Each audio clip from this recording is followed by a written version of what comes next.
Bonjour à tous, c'est Annie de BLC. On se retrouve aujourd'hui donc pour un nouveau tuto sur la création des rubriques personnalisées. À tout de suite.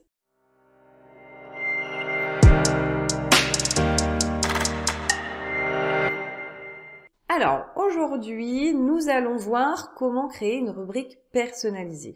Si vous êtes habitué de notre chaîne et de nos tutos, vous savez que l'on a déjà créé donc la création des variables personnalisées, la création de formules personnalisées, et là nous allons clôturer donc par la création de rubriques personnalisées. Toujours dans le même menu dossier, personnalisation, rubrique personnalisée. Alors vous allez voir, c'est très pratique, c'est très simple, c'est très ludique. Si toutefois vous avez besoin d'un accompagnement supplémentaire, n'hésitez pas à visionner le tutoriel vidéo qui se trouve sur le lien juste ici. Alors là, nous arrivons donc dans l'assistant de création d'une rubrique. SBCP étant très bien fait, il nous a mis à disposition des rubriques, des modèles de rubriques qui seront automatiquement rattachés à des comptes comptables et à votre écriture de paye, mais également aussi à vos blocs de DSN. Donc finalement, vous n'avez qu'à faire la construction de la rubrique en elle-même. Il n'y aura pas d'autres paramétrages autour. Alors, comment ces modèles se décomposent? C'est très simple. Vous avez donc les quatre premières primes, donc primes mensuelles non incluses dans l'ICP, primes mensuelles incluses dans l'ICP, primes non mensuelles non incluses dans l'ICP et primes non mensuelles incluses dans l'ICP. Ce sont des rubriques du haut du bulletin. Vous avez donc ensuite les 4 rubriques qui suivent, 5 même, qui elles sont les rubriques du corps du bulletin. Donc on est sur de la retraite sup, de la prévoyance et de la complémentaire santé. Et pour terminer, les 2 dernières rubriques sont des rubriques de bas de bulletin qui seront des rubriques non soumises, indemnités et retenues. Aujourd'hui, pour l'exemple, nous allons créer une rubrique complémentaire santé sur le plafond mensuel de la sécurité sociale. Je vous invite, une fois que la rubrique est sélectionnée, à vérifier les éléments que vous avez ici sur votre droite, notamment le paramétrage DSN. Vérifiez qu'il est bien cohérent avec votre fiche de paramétrage d'organisme. Vous cliquez ensuite sur Suivant et nous arrivons donc dans le corps de la rubrique. Ici, je vous invite vivement à renommer donc votre libellé puisqu'il sera plus facile pour vous après de retrouver votre rubrique pour la rattacher à vos différents contrats sociaux. Donc ici, nous allons par exemple mettre mutuelle isolée.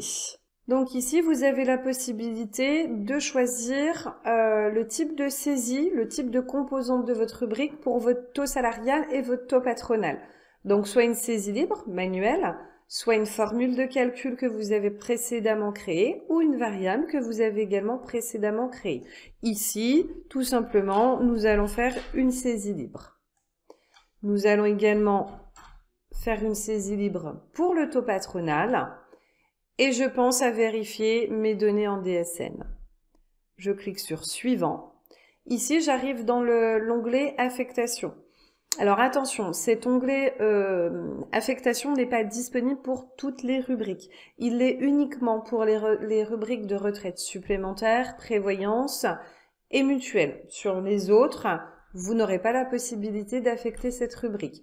Vous avez donc le choix soit par profil, soit par salarié.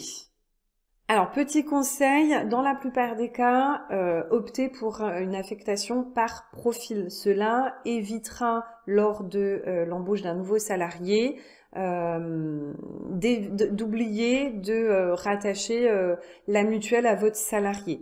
Toutefois, il arrive dans certains cas, par exemple, une mutuelle option famille, là, effectivement, vous n'aurez pas d'autre choix que de la rattacher par salarié, puisque dans vos profils cadres, ce ne seront pas forcément tous vos salariés qui auront une option famille. Donc ça dépendra du contrat social que vous avez. Donc une fois que vous avez affecté votre rubrique, vous cliquez sur Suivant. Vous arrivez donc ici sur le récapitulatif. On retrouve donc le libellé, Si c'est une rubrique qui est rattachée à une cotisation établissement, le taux salarial, le taux patronal et le paramétrage en DSN. Une fois que vous avez vérifié ces différents éléments, vous pouvez cliquer sur Terminer. Et donc, nous retrouvons bien notre rubrique personnalisée juste ici. Alors, une rubrique, vous avez possibilité de la modifier. Donc ici, ce sera une modification permanente. Vous cliquez sur le petit crayon et vous arrivez donc au niveau de nouveau sur le menu de l'assistant et vous n'aurez tout simplement qu'à vous laisser guider comme la première fois pour la création. Vous avez aussi la possibilité d'activer ou de désactiver votre rubrique. SBCP vous indique modification de l'activation. Il vous indique également qu'une rubrique désactivée ne sera pas calculée dans le bulletin, ce qui est logique. Vous avez également la possibilité de supprimer votre rubrique. Attention, vous pouvez supprimer votre rubrique uniquement et seulement si elle n'a jamais été utilisée dans les bulletins antérieurs. Sinon, ce ne sera pas possible. Vous devrez simplement la désactiver. Alors, là, nous venons de voir la modification donc d'une rubrique, mais une modification permanente. Vous avez également la possibilité d'intervenir sur une rubrique directement dans un bulletin calculé. Alors, donc pour pouvoir forcer directement votre rubrique dans le bulletin de votre salarié, il faut au préalable aller effectuer un tout petit paramétrage. Je vais vous montrer, vous allez voir, ça va être très rapide. Pour ce faire, vous allez dans Dossier, Préférences du dossier, Paramètres, et ici dans Calcul du bulletin, vous avez la case Permettre de forcer les valeurs du bulletin. SBCP vous informe que l'activation de cette option vous permettra donc d'accéder au bouton Forcer dans le menu Salarié, Bulletin, Bulletin du salarié, Vue détaillée. Alors, au début, je pense que vous vous ferez avoir, tout comme moi aussi au début. Si vous ne trouvez pas tout simplement le bouton Forcer, c'est qu'effectivement, vous n'avez pas effectué ce petit paramétrage. Donc, on enregistre. Et là, nous allons aller voir directement donc dans le bulletin du salarié si le bouton apparaît bien. Vous cliquez ensuite sur Vue détaillée. On va déjà aller vérifier si on a bien notre rubrique. Elle est effectivement ici, mutuelle isolée, 04, 06, on est tout bon. Nous allons cliquer du coup sur Action et là on voit effectivement le bouton Forcer. Et là on voit que du coup on a beaucoup de lignes qui apparaissent avec toutes les rubriques de notre bulletin qui sont forçables, on va dire. Donc là on cherche notre rubrique. Si par exemple, tiens là je veux changer et je veux mettre 02, voilà, et là je veux mettre 05. On clique sur Enregistrer. Donc ça nous demande si effectivement on veut effectuer donc les modifications et le bulletin se recalcule.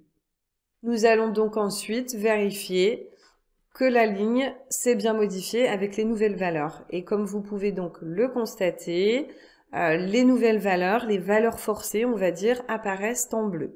Ce qui est assez bien, ça nous permet de savoir ce qui a été forcé ou non. Attention, si vous forcez là, sachez que les mois prochains, ça sera repris aussi. Donc, le mois d'après, il faudra bien penser à remettre vos anciennes valeurs. Alors moi, c'est pour ça que je conseille de ne pas abuser de cette option. C'est vraiment si vous n'avez pas d'autre choix et que vous êtes dans l'urgence. Mais pensez bien à remettre vos anciennes valeurs, pas qu'il y ait de soucis le mois d'après. Vous avez aussi également la possibilité d'activer ou de désactiver directement une rubrique. Voilà, donc comme vous avez pu le constater, la création d'une rubrique personnalisée, c'est pas si compliqué. C'est terminé pour aujourd'hui. En attendant le prochain tuto, je vous dis à très vite et prenez soin de vous.